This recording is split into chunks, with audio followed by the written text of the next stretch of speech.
You're starting to look to buy a home, but you are getting overwhelmed by the thousands of listings that there are available, the agents that are calling you off the hook because you signed up for their website, and just how much money you actually need to pay. If that sounds at all like you, this is the video for you. Make sure you watch through. I'm Angelo Manusiades, a local real estate agent based out of Coquitlam, BC, and I'm here to be your guide for buying a home. It's important throughout the process to understand what steps need to happen so that you can make sure that you're getting the most value and saving the most amount of money. All right, let's jump right into it. Now, the biggest and most important question to ask yourself when you are looking to buy a home is why? Why are you looking to make that move? It could be any number of reasons. Maybe you got a new job you need to move closer to, maybe have a child on the way, maybe your life's changing, maybe you're looking to downsize, maybe you're renting right now and you're tired of your landlord being a jerk. Any number of reasons could be the reason that you're looking to buy your home, but it's important to know why. And why is it important to know why, you might ask? Well, again, this is a stressful situation and frankly, it's going to cost you a fair bit of money. So knowing why you're doing this is important because really that makes it all worthwhile. If you don't know why you're doing it, maybe you got to ask yourself, is this even the right time for me to buy? Next up is getting an idea for what your budget looks like. Everyone's got a budget that they have to work within, whether that's $500,000, $600,000, $1 million, $5 million, whatever it is, you need to know what it is. A good place to start with that is the online mortgage calculator tools. They'll give you a ballpark range based on your income and your expenses. Now, I must caution you, this is not the same as a pre-approval. You absolutely must speak with a mortgage professional, be it at the bank or a mortgage broker, to determine your specific situation and get yourself pre-approved. Countless times buyers have gone into this situation where they find the perfect home for them. Everything about it's great. It's in the right neighborhood. It's got the right look. It's got the right feel. Everything is great, but they can't finance it because they didn't go through the steps early on and they didn't follow the right order. That leads to disappointment and heartbreak when all of a sudden you have spent the time finding a perfect place, you've negotiated a deal and you've got it. You're at the finish line, but you can't quite cross it because you didn't do the right steps in the right order.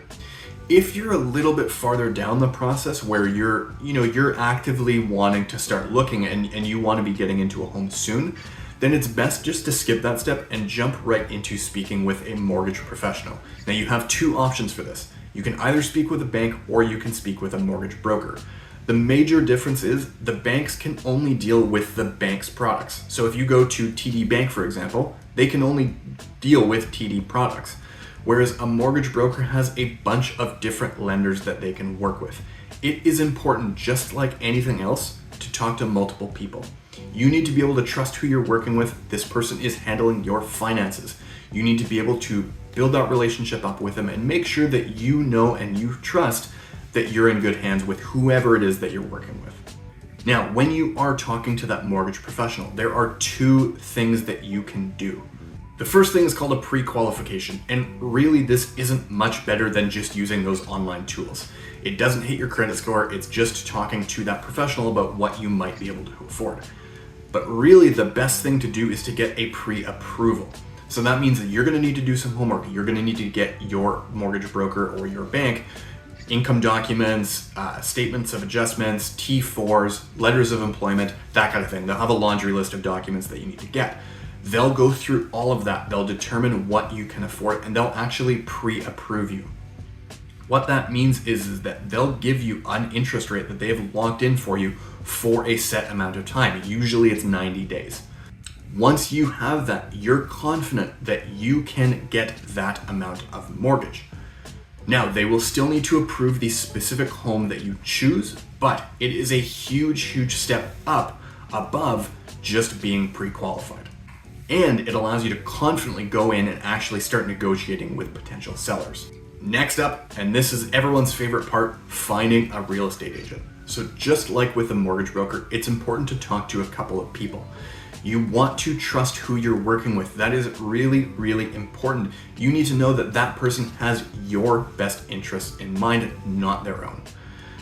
What happens a lot is a lot of people know someone, they've got a family member, they've got a friend of a friend who is an agent, and that's a great place to start. But still, I urge you, talk to a couple of different agents and make sure that you trust that they have the knowledge, experience, and skills to help you out. This is a huge transaction. You need to be working with someone who has the experience and has the skills to do it. A couple of things to look for when you are interviewing real estate agents is, do they have experience looking in the neighborhoods that you're interested in? If you're talking to somebody who primarily works in Vancouver, but you're looking in Maple Ridge, maybe that's not the best fit. They might be a great person and they might be a great agent. But if they don't know the specific areas that you should look in or even avoid, they're not necessarily going to be able to help you out to the best of their ability. Now, another thing to look at, of course, is how much experience they have. Have they done a lot of deals? Are they doing volume? Ultimately, the number of transactions that someone does is a much bigger litmus for their experience compared to the number of years in the industry. Someone who's been in the industry for 10 years but only does 5 or 6 transactions a year versus someone who's been in the industry, say 3 or 4 years, but they've done a lot of transactions, well, that person's likely going to have a lot more experience in handling whatever is going to come down the pipeline while working with you. Once you've chosen your agent, it's important to sit down with them and make sure that they know exactly what you're looking for. A lot of the times agents will sit down and they'll have a checklist of items that they'll go through with you to help determine what exactly it is that you're looking for. And this is stuff like location, what exactly kind of product you're looking for. So is it a condo, a townhouse, a house? How many bedrooms does it need to have? How many bathrooms does it need to have? Do you have a preferred age range? Do you like strata? Do you not like strata? Do you have any restrictions? Do you need a pet-friendly building? Or maybe you want to potentially rent this out down the road. There's lots of different things that are important to know, and the more accurate that you can be, the better your agent can help you. Now we get into the fun stuff. This is where you're going to start touring through homes and going to open houses. This is where you get to critique and really find out if what you thought you wanted is actually really what you want. I'll give you an example. A lot of people want newer homes, but they don't realize that most newer homes are actually a fair bit smaller than older homes. So walking into a new home, you can feel really cramped compared to a nice, spacious, previously loved home. And looking at an older home isn't a bad thing, as long as that home has been taken care of. A lot of older homes are excellent. And a lot of older homes offer great value compared to their newer counterparts, where you're paying a much lower price tag or you're paying a lower price per square foot to get into a home that would work for you. Next up, you've found a home that you love. It is time to make an offer. Now, don't get me wrong, this is going to be both stressful and exciting because you're sending an offer out there and you have no idea whether or not it's going to get accepted. Something to note is that before you make an offer, it's always a good idea for your agent to reach out to the seller's agent and have a bit of a discussion ahead of time on what things you can do to make that offer as acceptable as possible.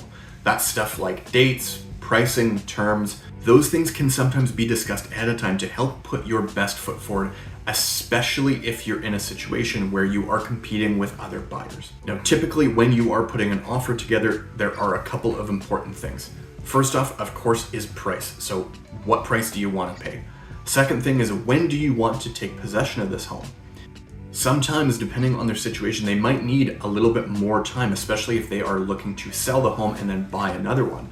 Where on the other hand, some sellers might want to get out of it quickly, especially if it's a vacant home.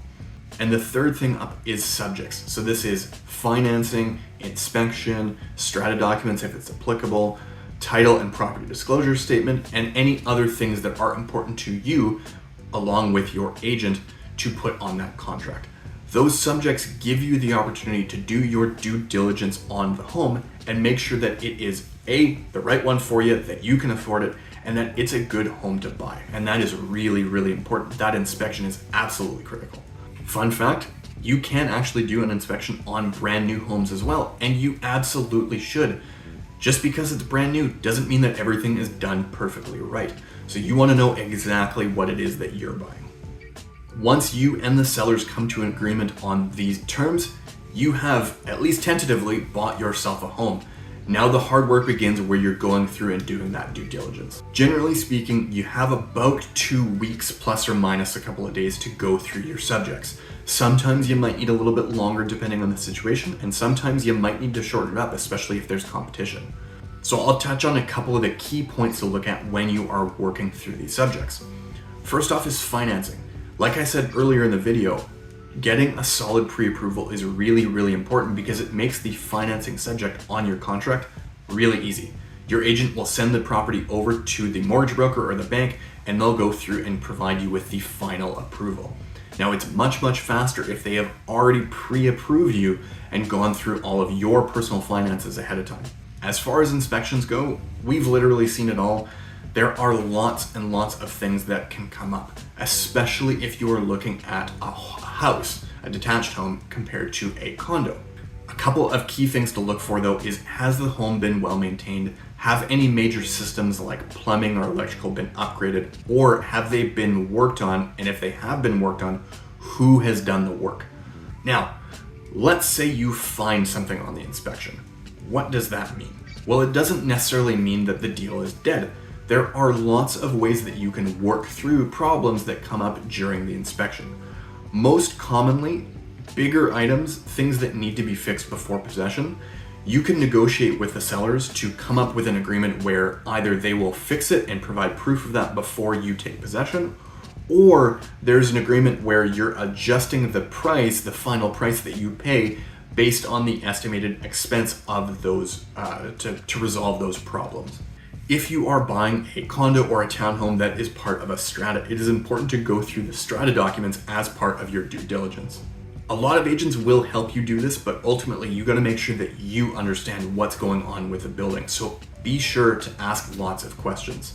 There are a couple of key things that you can look at in these strata documents that will help guide you in the right direction. The first thing is to look at the annual general meetings. So those are the ones where big decisions get made. If there's work that needs to be done on the building, for example, that's where they get voted on. The other thing to look at is SGM, Special General Meetings. These are meetings that are held if something comes up in the middle of the year in between the annual general meetings that needs to be discussed or voted upon. So those are really, really important documents to look at. Another important thing to look at is the bylaws and the rules. Those are important to go through because there might be small details in there, like for example, not being able to have a propane barbecue that might be a deal breaker for you. So important to go through them, make sure you understand exactly what you can and can't do within that strata building. On the insurance front, get an insurance quote. In fact, get a couple of them. Make sure, especially if you're in a strata, that the strata deductibles are covered, and you will have a sheet as part of the strata documents that lays out exactly what those deductibles need to be. You need to make sure that you're covered. The coverage doesn't need to start right away. It only needs to start on completion date. But make sure that it does start on completion date. You don't want to be in a situation where you have an asset that you've just paid a bunch of money for that isn't actually insured. And then lastly, title and property disclosure statement. This is looking at what charges are on title. So common things are mortgages, hopefully not liens, but sometimes they come up. If you're in a strata building, a lot of times there's right of ways that apply to the entire building. I'm of course not a lawyer, so I'm not going to speak to the specifics on that, but it's important to review them with your agent. And if you do have questions, get legal advice. These are very, very critical for you to understand because they can actually affect the conveyance of title that may not allow the title to be transferred to you. And it's important to know that at the forefront if something comes up or if something is on the title that looks a little bit fishy. You've gone through all your due diligence now and you are happy with the home. You are ready to remove subjects. This is super duper exciting because once you remove subjects, you have officially bought the home. You are in a firm and binding contract. You can start celebrating now. At this stage, it's important to do a little bit of a debrief with your agent. Make sure you understand all of the important dates that are coming up because there will be a couple of them. First one is, when do you have to go in and sign with your lawyer? At this point, you'll have chosen legal representation to help you with your conveyance. And if you don't have one yourself, your agent will be able to provide you with some suggestions or some referrals for that. The second thing is when your completion date is, because that's the day that the money has to be in your account. And it's the day that the money actually transfers to the sellers. And the third thing, of course, is possession. When do you actually get the keys? Assuming you're a little ways out from possession, oftentimes what will happen is a couple of weeks out from possession, the two agents will talk and they'll figure out a time to exchange keys, and often you'll meet at the property itself so that you can do the walkthrough. Now that walkthrough is important, so it's important that you are actually there. That is your opportunity to go through the home and make sure that everything is as it is supposed to be. If you go in and there's, for example, a big hole in the wall that wasn't there when you walked through it, that's a problem, and that's something that needs to be addressed right away. That's it, you're done. You have bought yourself a home. It is time to celebrate. You can start planning your housewarming party once you've moved all your stuff in. If you've got a question, something that I didn't cover in the video, or something that you'd like a little bit more explanation on, drop a message in the comment below, or feel free to message me directly. I'd be more than happy to help you out. If you or someone that you know is looking to buy a home and you're looking in the Coquitlam or Port Coquitlam area, this is my neighborhood. I live in Poco. I grew up in Port Coquitlam and Coquitlam. This is my backyard. I'd love to have the opportunity to chat with you. I've left a link in the description below to my calendar. You can book a time to have a 15-20 minute chat with me and see if we might be a good fit to work together. Look forward to talking to you soon. Take care.